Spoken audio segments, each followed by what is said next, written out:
Troisième et dernière partie de cette émission, mesdames, mesdemoiselles et messieurs, bienvenue. Alors, on va lire les messages, mais vous savez, il y a beaucoup de messages qui finalement, n'ont pas retenu notre attention parce qu'il y avait beaucoup plus d'insultes que de questions.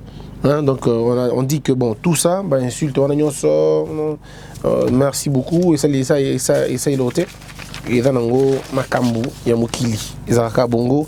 Je crois qu'avec le temps, vous comprendre que Zanango Bongo. Mais moi, de mon côté, je vous pardonne vraiment, sincèrement. Et je vous demande plutôt de continuer à nous suivre. Alors, je vais plutôt prendre des questions, des questions où on a montré qu'il y a aussi, vous allez retrouver que même AAP, ma question est insulte ça, mais je reproduis ça, mais ça m'intéresse parce qu'il y a une question. Tu vois, quelqu'un t'insulte, mais tu poses quand même une question. C'est beaucoup mieux que quelqu'un qui t'insulte sans poser des questions.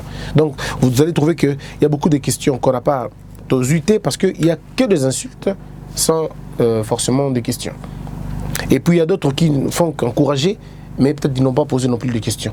Donc ça, on a essayé un peu de prendre pour qu'ils aillent bien. Alors, Angèle Botamba. Bonjour, cher Christian. Je suis natif de Beni et je vis en Allemagne. Pourquoi, dans le programme de 100 jours du président Félix, il n'a pas fait allusion à Ebola, Beni? Voilà qu'aujourd'hui, l'épidémie s'accroît. Oui, Madame Angèle Bontamba, le président, je ne sais pas, moi je n'ai pas lu tout le programme de 100 jours, mais seulement s'il ne l'a pas fait, parce que peut-être je ne suis pas en train de justifier ce qu'il fasse ou qu'il ne fasse pas, le problème n'est pas celui-là, mais il faut d'abord qu'on arrive à comprendre que cette question d'Ebola est une question très sérieuse, vraiment sérieuse, et je vais dire même urgente, mais qu'on a traitée très légèrement. Très légèrement. On a traité cette question avec beaucoup de légèreté, alors que cette question était une question d'État. Parce qu'il y a des Congolais qui souffrent de la question. Il y a des Congolais qui souffrent. On ne peut pas aujourd'hui penser développer un pays si on ne prend pas au sérieux la santé des gens. Cette question d'Ebola n'est pas qu'une question que d'Ebola, c'est une question qui remet en cause tout le système sanitaire du pays. Ça remet en question la politique de la santé publique aujourd'hui. C'est ça des grandes questions qu'on devrait en principe se poser. Mais comme je le dis toujours, nous sommes superficiels, nous passons à côté. Nous pensons que donner quelques comprimés, avoir quelques mesures, c'est tout. Non, le problème d'Ebola, il faut l'attaquer dans tout son ensemble, dans toute sa globalité. Et malheureusement, cette question a été prise vraiment à la légère. Je suis désolé. Alors que le président ne l'ait pas mis dans son programme de 100 jours, je suis très désolé. J'aurais bien voulu aussi qu'il le fasse. Alors s'il ne l'a pas fait, je dis s'il ne l'a pas fait parce que je n'ai pas lu le programme de 100 jours totalement. Je n'ai pas lu. Mais je vois aussi que dans ces programmes de 100 jours, il n'y a pas Équateur aussi. Mais à un moment donné, on doit se dire, est-ce que le programme de 100 jours était un programme qui allait prendre tous les pays où il y avait des urgences précises? Mais la question d'Ebola était une question sérieuse. Donc cette question devrait en principe se trouver dans la question de 100 jours du président. Parce que c'est une question d'urgence et ça devrait être traité avec beaucoup de célérité, avec beaucoup de sérieux. Mais là, je n'ai pas d'éléments sur la question. Je n'ai pas assez d'éléments. Je pourrais peut-être étudier. Mais ce qui est athée, c'est une erreur grave. Trésor Badibanga. Christian, tu peux nous dire pourquoi Jean-Pierre Bemba veut être dédommagé par la CPI aussi longtemps que pendant sa détention, la CPI ne lui a pas exigé à payer une quelconque somme d'argent? Ce dommage est causé par quoi? Bon, je réponds à la question, mais elle prend deux volets. N'est pas demander des frais. Je ne suis pas très sûr. Il y a eu certainement des frais versés et que tu dirais pour voir qu'est-ce qui a été demandé. La caution ou un truc du genre a été demandé, mais je verrai c'était quoi le problème. Mais regardez maintenant le dommage. Le dommage vient d'où? Le dommage vient du fait qu'il est acquitté. Si on l'avait condamné, ça aurait été mieux. Mais on l'a acquitté. Ça veut dire que monsieur a passé tout son temps inutilement, quoi. Il a passé tout son temps inutilement. Et c'est ce temps-là qu'il doit être dédommagé. Figurez-vous que si monsieur Bemba était en liberté, peut-être qui serait président. Peut-être qu'il serait président. Je dis bien peut-être qu'il serait président. Mais malheureusement, il a été arrêté, il a été empêché de circuler, empêché d'œuvrer politiquement, et ça n'a pas vraiment favorisé les choses. Donc il a été préjudicié par la Cour pénale internationale qui était à un moment donné une cour politique, et surtout dans cette affaire de Bemba, parce que Bemba était innocent du début jusqu'à la fin. Et je n'ai pas vu pourquoi un homme, un père de famille, un chef d'un parti politique, un homme qui avait de l'ambition, qui non seulement avait de l'ambition, mais avait son temps avec lui, qu'on ait pris son temps pour rien, inutilement et injustement. Donc je crois que M. Bemba est dans ce droit de revendiquer vraiment je dirais, ses préjudices. Il faut qu'on lui remette dans ce droit, c'est un impératif. Yambo Félicienne, merci beaucoup Christian, je sens en toi une certaine détermination dans l'amélioration du secteur de l'éducation à travers votre fameux projet de construction de l'école gratuite et d'un internat. Commence et nous serons là pour vous aider. Merci pour ton courage. Merci beaucoup, madame. Ce n'est pas qu'une affaire personnelle, c'est une affaire d'État, je crois. C'est une affaire d'État. Le jour où je rencontrerai le président, je lui donnerai ces documents. Le jour où je rencontrerai le bailleur de fonds, je leur présenterai le même document. Et parce que je vous en parle, je vous présente le même projet. J'estime que c'est par là qu'on passe. C'est la voie, l'ultime voie. Pour tout le monde, problème, situation, tout ça. Il y a des gens qui ne voient pas les dangers dans lesquels nous nous trouvons. Yannick Loutandi, là, Félix vient de jouer l'intermédiation du conflit entre le Rwanda et l'Ouganda, mais oublions qu'il doit régler également le conflit de la RDC et le Rwanda et RDC-Ouganda. Pourquoi vous n'aidez pas le pays en rappelant, Félix, de la nécessité de régler ce conflit? Je dois vous rappeler que le président est au pouvoir, ça fait 3 mois. Je dois vous rappeler cela en tout cas. Ça fait presque 3 mois. Ces projets, ces argumentaires seraient sérieux s'il avait fait 2 ans, 3 ans, il était en cours de mandat. Maintenant, il est au début de son mandat, au début de son quinquennat. Personne n'a encore l'idée de ce qui va réellement se passer. Nous ne pouvons que faire des propositions. On ne peut pas maintenant dire qu'il a échoué ou qu'il n'est pas en train de faire ceci, qu'il n'est pas en train de faire cela. Le Congo est un grand pays, il faut le prendre dans son ensemble. Voyez-vous? Et il faut aller méthodiquement. Il faut d'abord commencer par prioriser les axes. Si vous priorisez les axes, on comprendra. Cette question que vous soulevez est une vraie question. Mais c'est une question des frontières. Pas une question que d'Ouganda et de Rwanda, mais c'est une question des frontières. Ce que Brazzaville a fait, vous n'avez pas vu. Ce qu'Angola est en train de faire, vous ne voyez pas. Donc il y a des choses importantes qu'il faut régler. La question des frontières revient sur la question de la sécurité intérieure et même la défense nationale. Et la défense nationale et la sécurité intérieure doivent être réorganisées, redéfinies, si nous voulons changer les choses. Parce que ça, là, c'est compliqué. Cette question du Rwanda et cette question de l'Ouganda, mesdames et messieurs, trouvons d'abord des réponses à l'intérieur. Où sont partis les traîtres? Ils sont ici au Congo. Ils sont au Congo, ces gens qui ont servi le Rwanda, qui ont servi le lit, qui ont dressé les lits pour nos bourreaux. Docteur Mukwege l'a dit. Ils sont au Congo, identifiables et identifiés. Pourquoi nous les laissons circuler librement? Vous ne pouvez pas faire la paix avec le Rwanda si vous ne faites pas la paix avec vous-même. Vous ne pouvez pas. Vous ne pouvez pas arranger le pays. Vous ne pouvez rien arranger avec le Rwanda tant que ces inciviques continueront à circuler. Il faut d'abord mettre la main sur ces inciviques-là.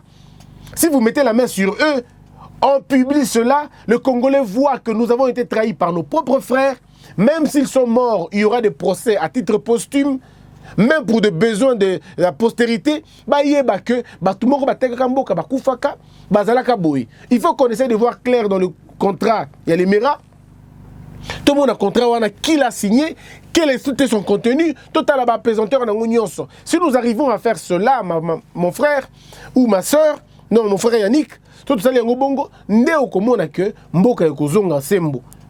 quand on aura éliminé politiquement bateau basalaki mabe na mboka na biso, si sont au niveau de l'armée, on le renvoie de l'armée. Si sont des professeurs, on le retire le titre de professeur. Ceux qui sont ministres, exclus dans le jeu politique. Ceux qui sont députés, botoli bango ba immunité na bango. Eux on les exclut na pareil à gestion mboka à jamais.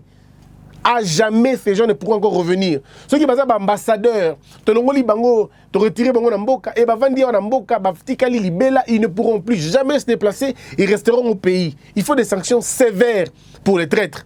Et ensuite, maintenant, on va demander au Rwanda de s'excuser, de présenter les excuses.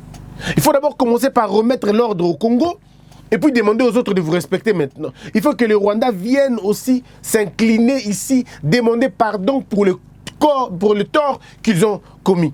sans lequel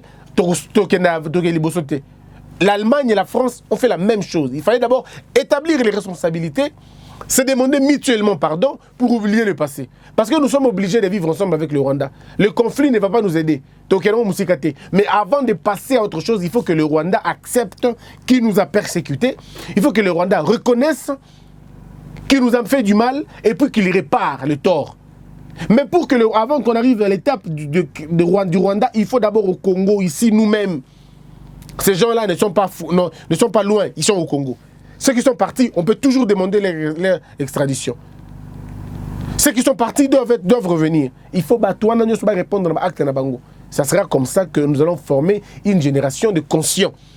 Vous savez, quand quelqu'un gère la question publique,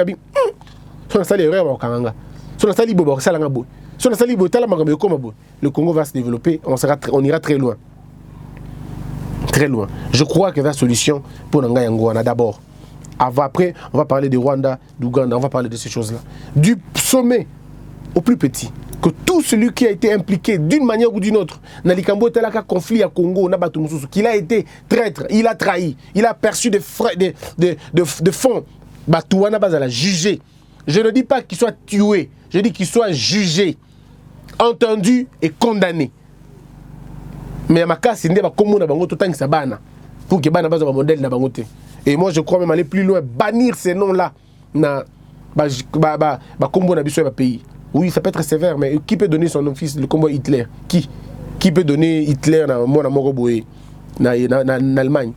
Mais Adolphe, oui, mais qui peut donner Hitler? Et il y a des choses comme ça aussi. Comme on a par exemple, ceux qui appellent combo par exemple Njundu. Le nom de Njundu, on les bannit. On dit personne ne prendra ces noms dans ces 2 siècles. Parce que ce nom représente le mal. Ceux comme on est par exemple Mbungi. Le nom de Mbungi, personne ne le prendra. Bon, ça c'est vrai, ce sont des accessoires, mais on peut le dire si nous voulons pour travailler.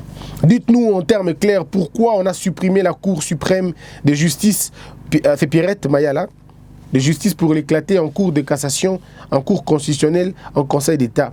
Et quelle différence y a-t-il entre ces cours? N'est-ce pas une même chose installée pour des dépenses inutiles? Non, Madame Pierrette, non. Vous savez, la Cour suprême à l'époque faisait office de toutes ces cours-là. Et il y avait des vrais problèmes de fonctionnement. Il y avait des vrais problèmes d'autonomie des chambres. Il y avait des vrais problèmes d'assises. Donc, c'est ça qui m'a rappelé Penza. Il fallait qu'on éclate. Parce que toutes les chambres, toutes ces juridictions sont au-delà de tout des juridictions d'abord autonomes qui ont leur parquet rattaché, compétent bien sûr, des parquets équivalent na bango, mais nous travailler dans un angle différent, dans un secteur différent. Les matières de la cour constitutionnelle ne sont pas les matières qu'on traite au niveau du Conseil d'État, ne sont pas les matières qu'on traite au niveau de la Cour de cassation. Le Conseil d'État, c'est un conseil, je veux dire, un peu comme administratif. Il joue le rôle de l'administration. Il régule l'administration dans son fonctionnement. La Cour de cassation, au-delà du fait qu'elle soit la juge pénale du président, mais aussi cette Cour travaille pour l'inconstitutionnalité. Voyez-vous, il faut que si quelque chose va à l'encontre de la Constitution, vous pouvez saisir la Cour constitutionnelle pour connaître cette affaire-là. Et vous avez la Cour de cassation qui est là pour finalement voir les derniers jugements en dernier ressort. Voir exactement est-ce que ces jugements ont été rendus convenablement. Est-ce que ces jugements est là qui bien. Et puis ces juridictions sont là pour connaître Batumoko Boye. Parce qu'il y a dans nos pays, il y a ce qu'on appelle des privilèges de poursuite et des privilèges de juridiction. Mais il y a des gens qui sont concernés par les privilèges de poursuite. Voyez-vous, on ne peut pas l'entendre dans la TGI, on ne peut pas l'entendre dans la cour d'appel, mais peut-être dans la cour de cassation. Il faut qu'il y ait cette cour pour que Batouana va à la rédévable, va à la justiciable. Hein? Donc c'est très important. Et puis un élément important que j'avais oublié, ça c'est au niveau de l'armée. C'est au niveau de l'armée. Je demande au président de la République, Monsieur le Président de la République, nommer un général au niveau, je crois, à 2 ou 3 étoiles au niveau de la haute cour militaire. Si vous ne le faites pas, Monsieur le Président, vous dérangez le fonctionnement de la haute cour militaire.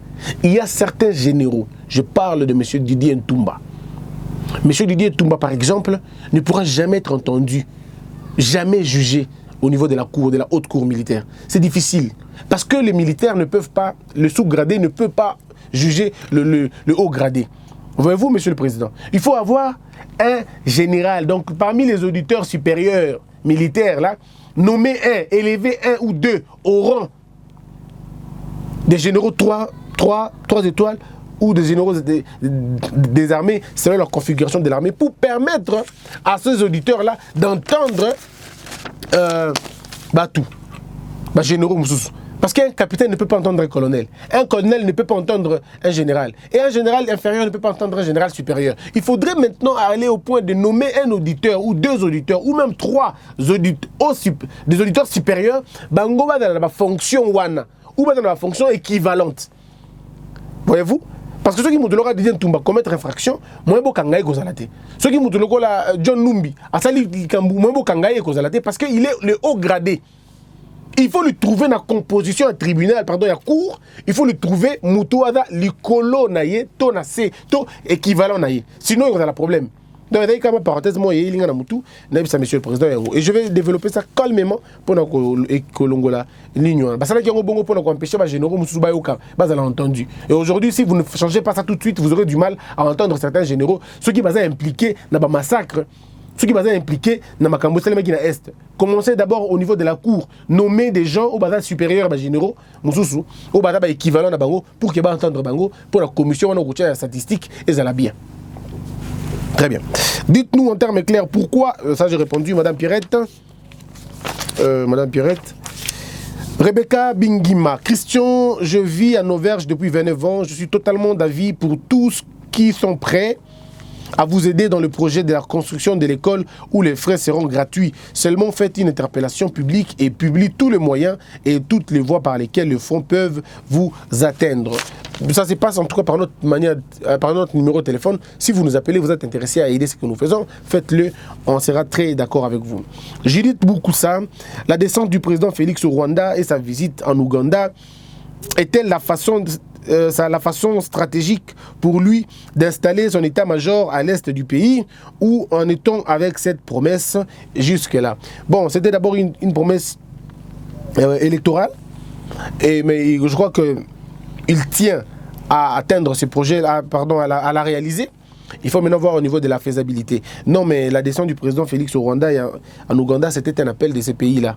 Il fait d'abord une réunion sous-régionale au niveau de la sous-région et on avait besoin de lui. Mais je ne vois pas en cela une stratégie d'installer son état-major. Pour le faire, il n'a pas besoin du Rwanda, il n'a pas besoin de l'Ouganda pour installer l'état-major là-bas, parce que le Congo est un pays souverain et nous continuons dans cette logique de la souveraineté, même si on discute encore un peu sur la question.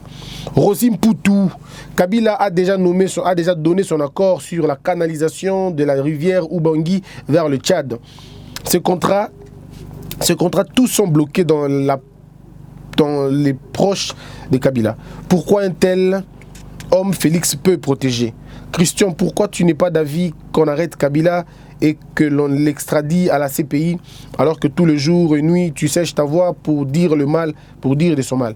Bon, alors là, vous avez fait des ça personnel. Malheureusement, ce n'est pas personnel. Je n'ai rien à voir avec M. Kabila, la personne, mais je parle de son système qu'il faut finalement éradiquer. Et je parle de lui. Je dis que si vous avez besoin de lui, si vous voulez l'extraire, si vous voulez l'extrader comme vous voulez, accusez-le, portez plainte contre lui. Sinon, vous n'avez aucun autre moyen. Aucun autre moyen, vraiment aucun autre moyen. Il faut porter des plaintes. Si vous pensez qu'il a commis des choses, portez des plaintes, on va l'arrêter. On va l'entendre, on va l'arrêter ou on va la quitter. Il va se défendre, si vous voulez. Kabila a déjà nommé. Mais mon frère, je dois vous dire une chose. Tout ce que Kabila a signé comme accord, si l'on estime que ces accords sont dangereux pour l'avenir du pays, ces accords sont appelés à être abrogés et annulés sans aucune forme de procès.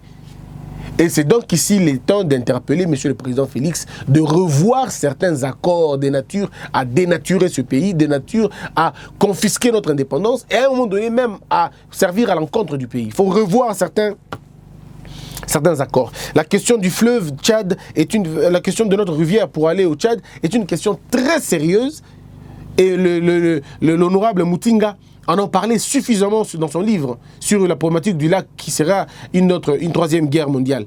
Mais le problème ici, c'est qu'il faut être sérieux avec nous-mêmes Et ça, c'est une question de gouvernance. Il faut que la gestion de Félix maintenant soit une gestion de responsable. Il ne faut pas que Félix Tshisekedi dorme. Il faut qu'il ouvre les yeux, qu'il ouvre l'œil et le bon pour regarder dans certains accords. Ce fleuve, il n'est pas question que le Tchad profite de notre fleuve. Il n'est pas question que le Tchad profite de notre fleuve. Si le Tchad veut profiter de notre fleuve, nous devons avoir une contrepartie. Et il faudrait qu'il y ait une commission des experts pour voir la dangerosité de cet accord, pour voir la dangerosité de cette action. Est-ce que ça ne va pas déranger notre flux en termes de fleuve? Est-ce que ça ne va pas nous déranger? Si ça ne va pas nous déranger, on est d'accord. Si ça va nous déranger, on ne peut pas. Aider un autre pays, aider un pays en détresse, c'est bien. Mais il faudrait qu'on est dans ce pays que nous ne soyons pas en danger. Il ne faudrait pas qu'on est dans ce pays que nous soyons en danger. Il faut qu'on est dans ce pays que nous soyons à l'abri. Mais si nous ne sommes pas à l'abri, pourquoi on va aider un pays si nous, on va être aussi dérangés? Donc il faut vraiment qu'il y ait une commission pour travailler sur ce dossier et faire un peu de voir clair là-dessus. Olivier Katoko, Christian, je te trouve très dangereux dans l'avenir si tu continues à cacher à la jeunesse que tu veux orienter vers le bon sens tes ambitions, tes atouts et tes valeurs. Pourquoi tu t'émasques la face? Pas du tout, je ne me masque pas la face, mais je crois que toute chose Loleko, Graciana. Qu'est-ce qui fait que les députés nationaux sont validés par la Cour constitutionnelle en cas de contentieux et les députés provinciaux à la Cour d'appel alors que les deux sont votés le même jour?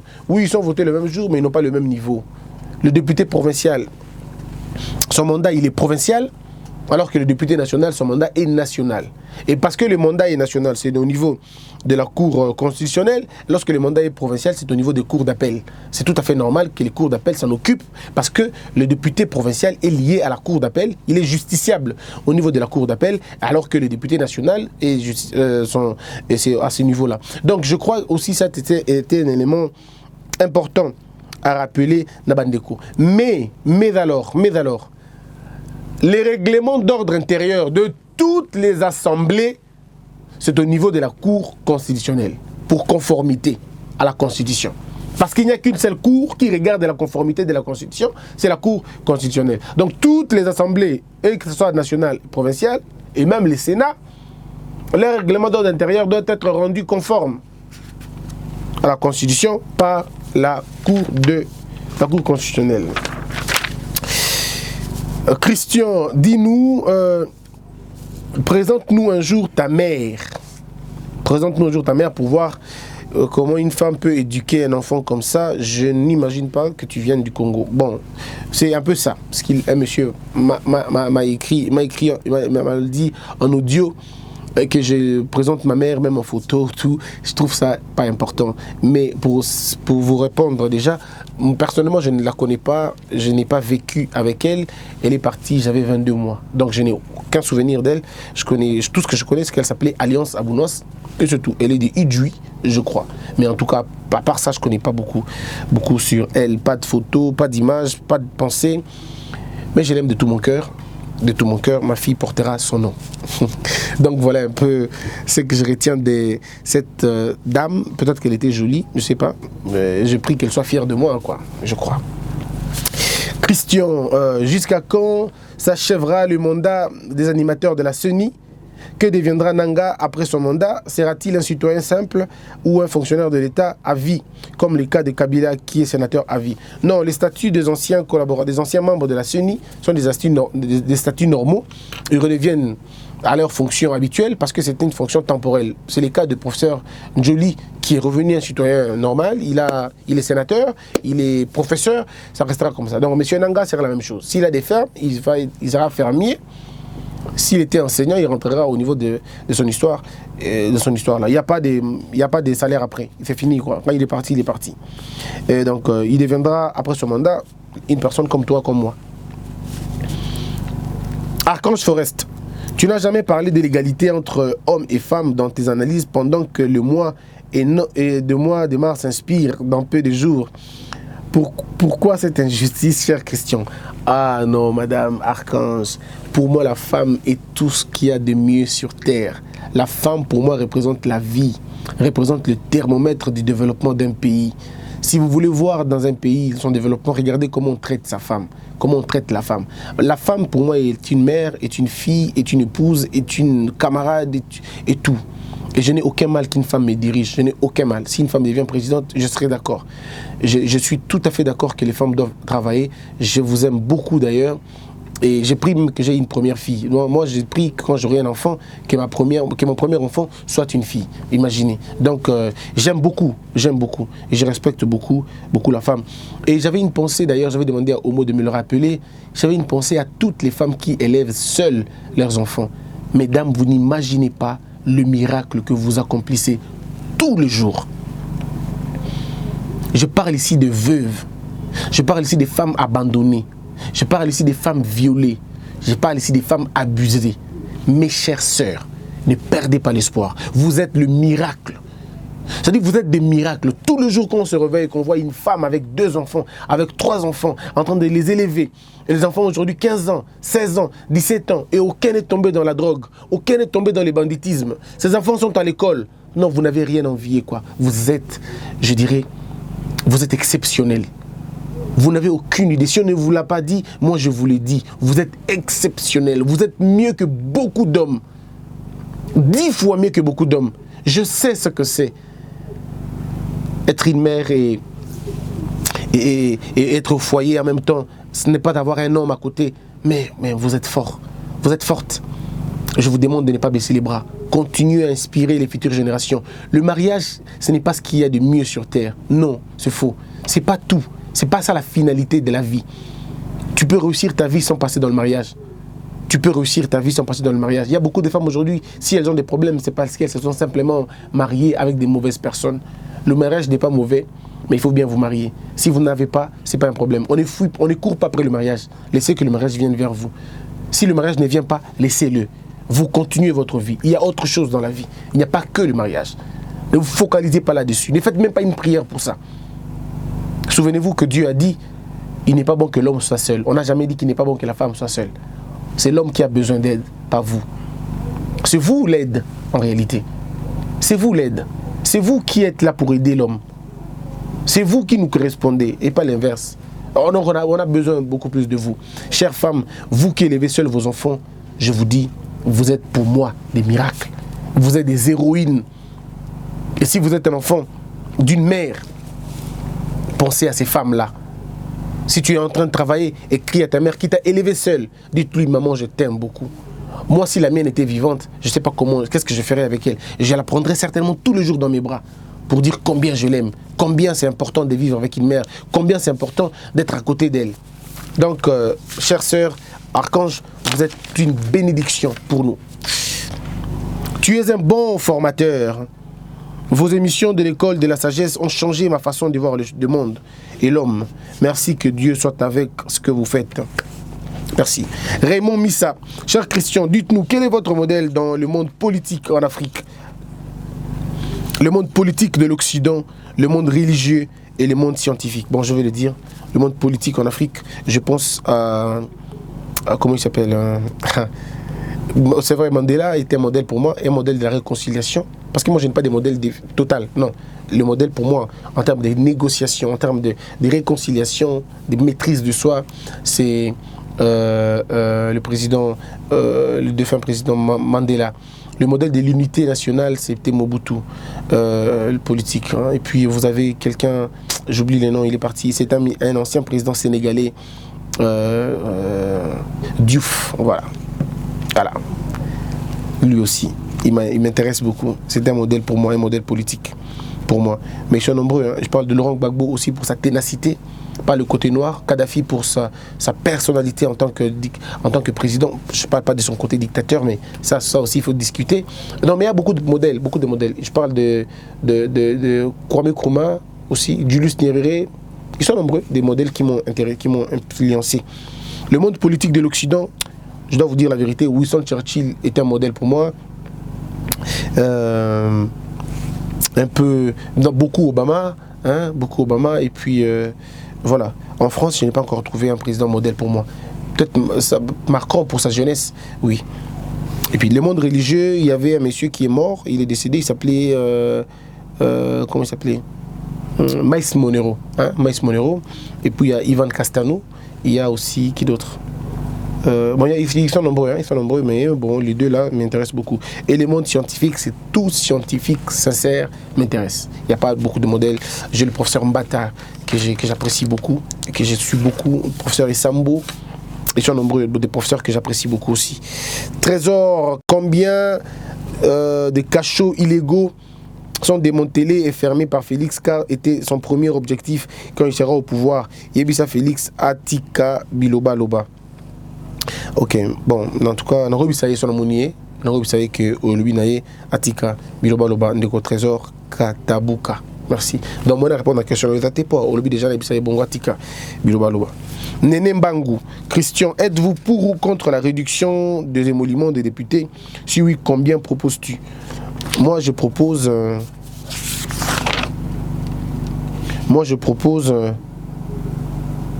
4 000 $ pour les émoluments des députés nationaux et 3 000 $ pour les députés provinciaux. Je propose 5 000 $ pour les juges, tous les juges en tout cas, les hauts et les plus. Donc la fourchette entre 4 000 et 7 000 $ pour nos juges.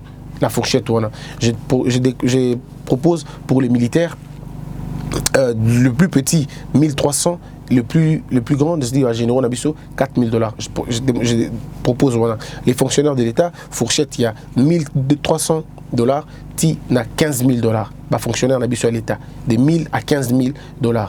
Et je propose pour les enseignants Nabisso de 1 300 à, je crois, aussi 9 000 peut-être, 9 000 $.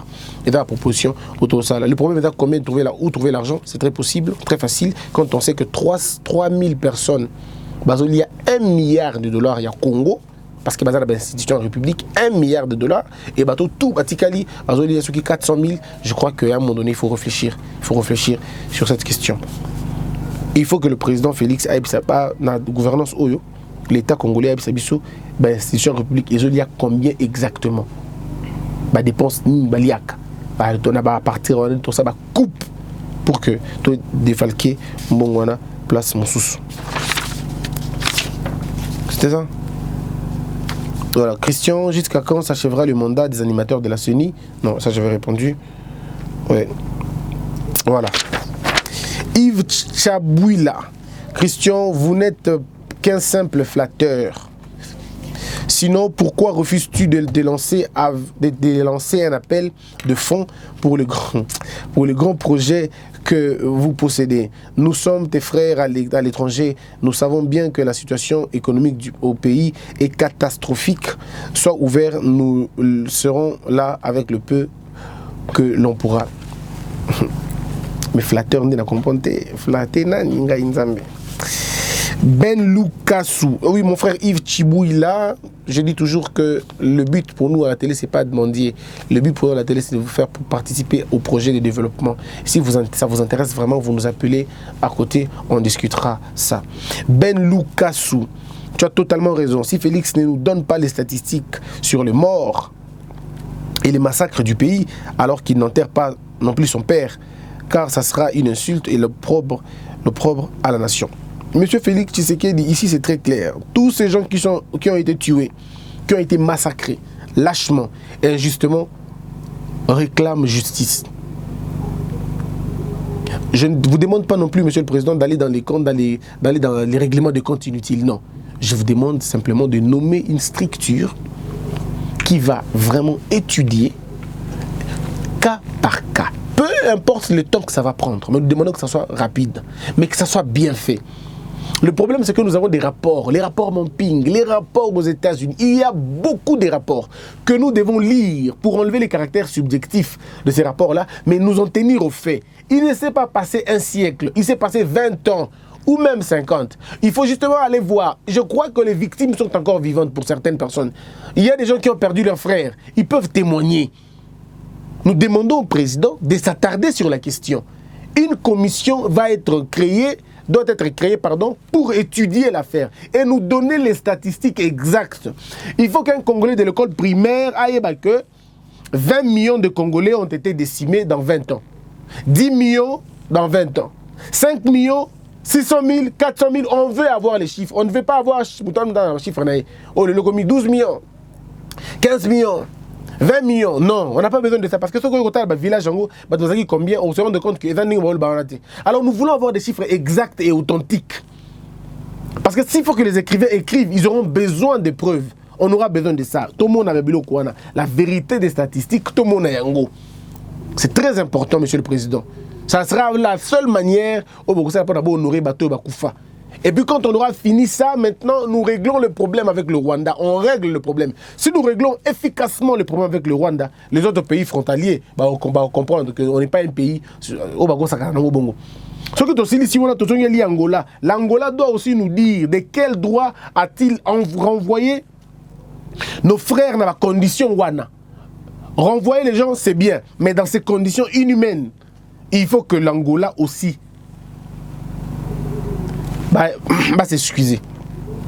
Brazzaville aussi doit s'excuser. C'est comme ça qu'on fait.